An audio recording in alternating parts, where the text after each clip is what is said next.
क्या हाल हैं, कैसे हो आप सब।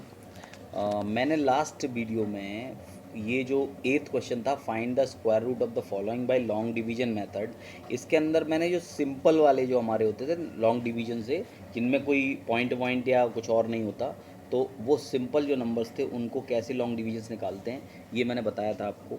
अब हमारे पास आ रहा है डेसिमल वाला नंबर 148.84। तो इसका मुझे स्क्वायर रूट निकालना है, क्योंकि ये डेसिमल वाला नंबर है तो इसमें कुछ बातें हम कर लेते हैं इससे रिलेटेड।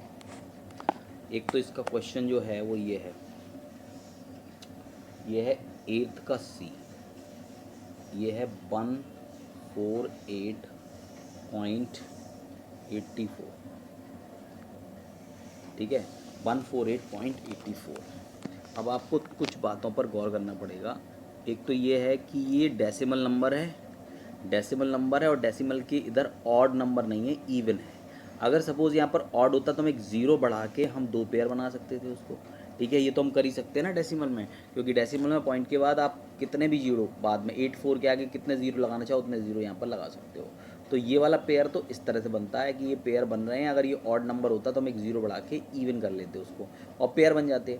और इस तरफ का जो पोर्शन होता है पॉइंट से, यानी लेफ्ट साइड का, उसमें कंप्लीट नंबर आते हैं, तो उसमें एक 48 हो जाएगा और एक ये 1 हो जाएगा। ठीक है, तो हमने ये सारे पेयर्स बना लिए हैं। उसके बाद पहला पेयर हमारा पहला जो बनेगा, ये पेयर नहीं है, सिंगल नंबर है, तो इसको हमें करना है तो 1 1 जा 1, जितने से डिवाइड करते हैं उतने ही बार जाना चाहिए।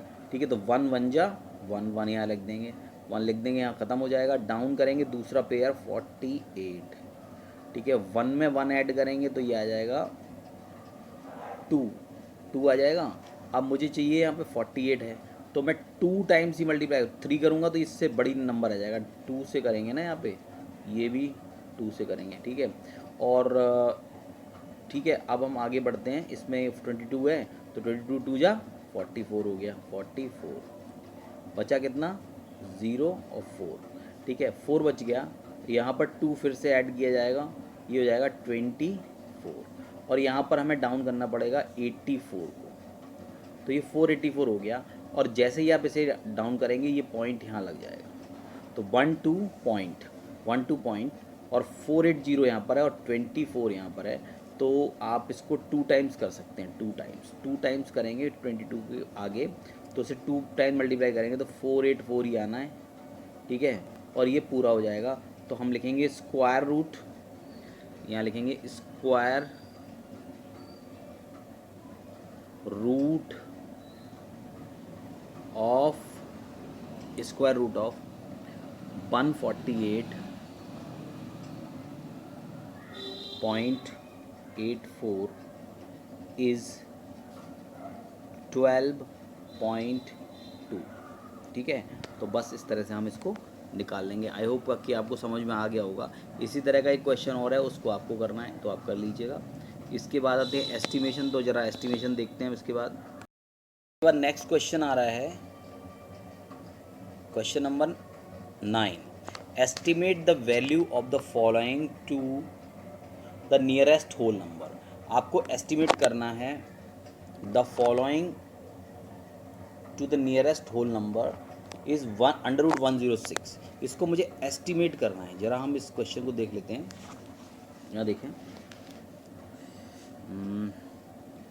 9th है, इसमें लिखेंगे √106।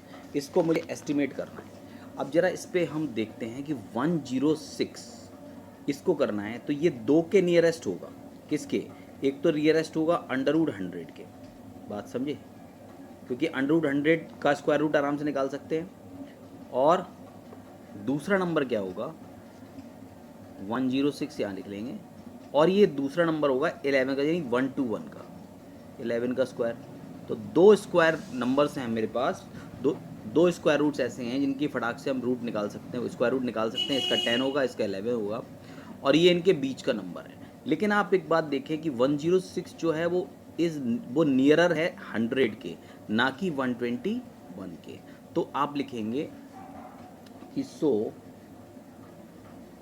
√100 is the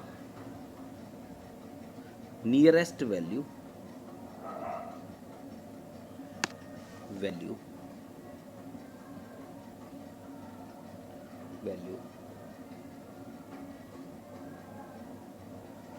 so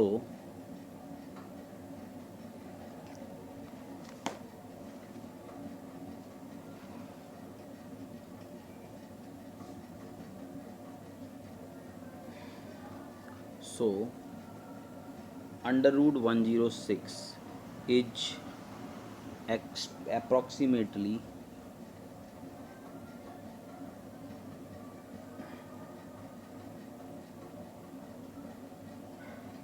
equal to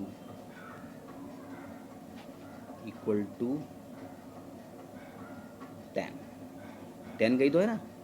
तो इसका जो हम अंडर रूट निकालेंगे 100 का तो वो 10 होगा। तो हमने लिखा कि नियरेस्ट वैल्यू जो है वो अंडर रूट 100 है। अंडर 100 का मतलब है स्क्वायर रूट ऑफ 100, वो निकलेगा 10। तो ये 10 के नियरर वैल्यू होगी। तो इस तरह से आप दोनों कर सकते हैं, इस तरह का क्वेश्चन भी कर सकते हैं। एस्टिमेशन का एक क्वेश्चन और दिया हुआ है एस्टिमेशन का, इसमें ये दिया है अंडर रूट 78, इसको आप खुद करेंगे। ठीक है, अब आ जाते हैं 10th क्वेश्चन पर। How many non perfect square numbers lie between the following pairs, 16 का स्क्वायर एंड 17 का स्क्वायर। हमें 16 के स्क्वायर और 17 के स्क्वायर के बीच में नॉन परफेक्ट स्क्वायर नंबर्स ढूंढने हैं। इससे करने के लिए क्या करेंगे, हमें पता है, हमें एक हमने लाइन पहले लिखी थी, वो लाइन फिर से मैं लिख देता हूँ यहाँ पर इसके लिए, इस क्वेश्चन के लिए। क्वेश्चन नंबर 10A, ठीक है, ए के लिए इसमें लिखते हैं there are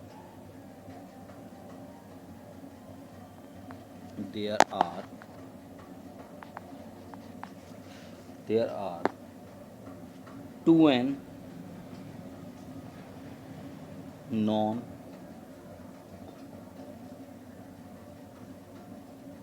non perfect squares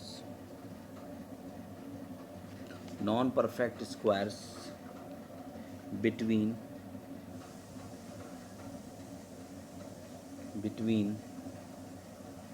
two consecutive perfect square number, two consecutive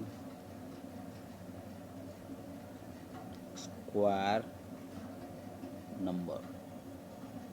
बात समझ में आई कि अगर दो कॉन्जिक्यूटिव स्क्वायर नंबर्स हैं तो उन दो कॉन्जिक्यूटिव स्क्वायर नंबर्स के बीच में 2n नॉन परफेक्ट नंबर्स होंगे, स्क्वायर नंबर्स होंगे। जैसे यहाँ पर हमारा जो हमारा क्वेश्चन है वो है 16 का स्क्वायर एंड 17 का स्क्वायर। तो इसमें n की वैल्यू 16 हो जाएगी। कितनी होगी? 16, क्योंकि पहला वाला नंबर का स्क्वायर है तो n की वैल्यू यही होती है। तो n की वैल्यू 16 है और हमें नंबर्स निकालने हैं नॉन परफेक्ट नंबर्स, तो वो हो जाएंगे नॉन परफेक्ट नंबर्स कितने हो जाएंगे? नॉन परफेक्ट स्क्वायर नंबर्स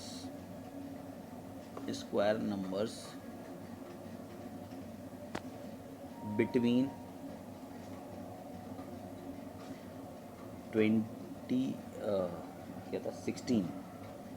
16 का स्क्वायर एंड 17 का स्क्वायर।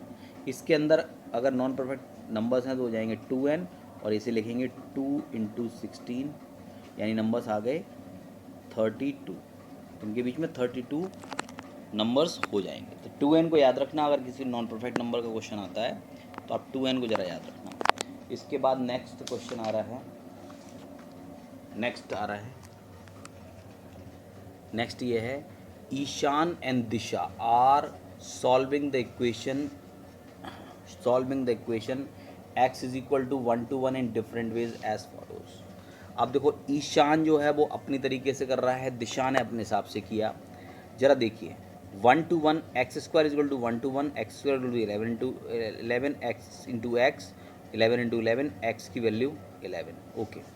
और दिशा ने क्या किया, x² = 1 to 1 x² = -11 × -11 x × x कितना हो जाएगा? 11 -11 का स्क्वायर x = -11।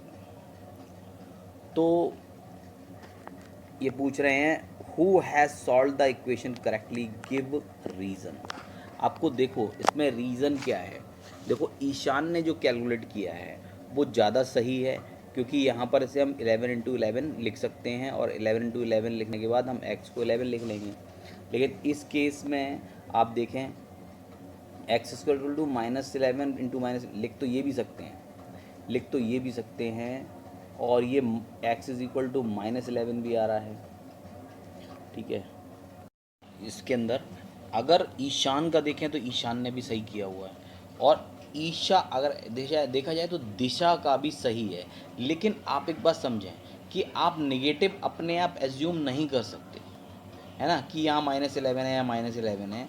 आपको जो दिया गया है वो x² is equal to 1 to 1 दिया है, तो आप इस वाले मेथड से करेंगे। अगर ऐसा दिया हो तो हम अपोजिट साइन लगा के मतलब इसमें अगर ऐसा दिया हुआ हो तो हम करते हैं इस तरीके से। ठीक है, लेकिन अगर दिया हुआ नहीं है तो अपनी तरफ से हम माइनस यहाँ पर नहीं लगाएंगे। वैसे तो अगर आगे वाली क्लासेस में पढ़ेंगे आप तो ये दोनों ही ठीक माने जाएंगे, क्योंकि -11 भी हो सकता है, x की वैल्यू -11 हो सकती है। ठीक है, लेकिन हम अपने for the sake of convenience हम हमेशा पॉजिटिव वैल्यू रखते हैं और x की वैल्यू 11 ही होगी। अगर कुछ दिया हुआ नहीं है, अगर कुछ मेंशन नहीं है कि नहीं इसकी वैल्यू नेगेटिव लेनी है तो ठीक है। अगर आपको ये नहीं कंफर्म है कि इसकी वैल्यू नेगेटिव लेनी है तो आप उसे नेगेटिव नहीं पॉजिटिव ही लेंगे। तो आई थिंक इसके अंदर ईशान इज़ राइट, ईशान को सही बताएंगे आप। और इस क्वेश्चन को who has solved the equation correctly give reason, तो आप देखेंगे Ishan is doing the problem correctly, क्योंकि हम अपनी तरफ से एजम्पशंस नहीं कर सकते। We can not assume anything in the equation in the question.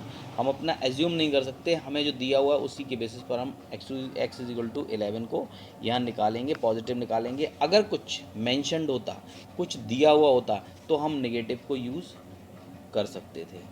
ठीक है, तो आपको इतना ही करना है, इसको यहीं तक करना है। और इसमें मैंने जो क्वेश्चन छोड़े हैं उनको आपको करना है। इसको आपको लिखना है Ishaan is right, the way Ishaan did this question is right. ठीक है, और दिशा जो है वो Disha is not right because we don't have any kind of information in this question that कि ये जो 11 है वो नेगेटिव होगा। ठीक है, अगर नेगेटिव का इन्फॉर्मेशन हो तो हम नेगेटिव लिखेंगे, अगर नहीं है तो आप सिंपली पॉजिटिव वे में करेंगे। ठीक है, आप यहाँ तक कर लीजिए आज, फिर आगे देखते हैं, आगे करेंगे। जो क्वेश्चंस हैं उनको आप भेजें, उनको सॉल्व कर दें।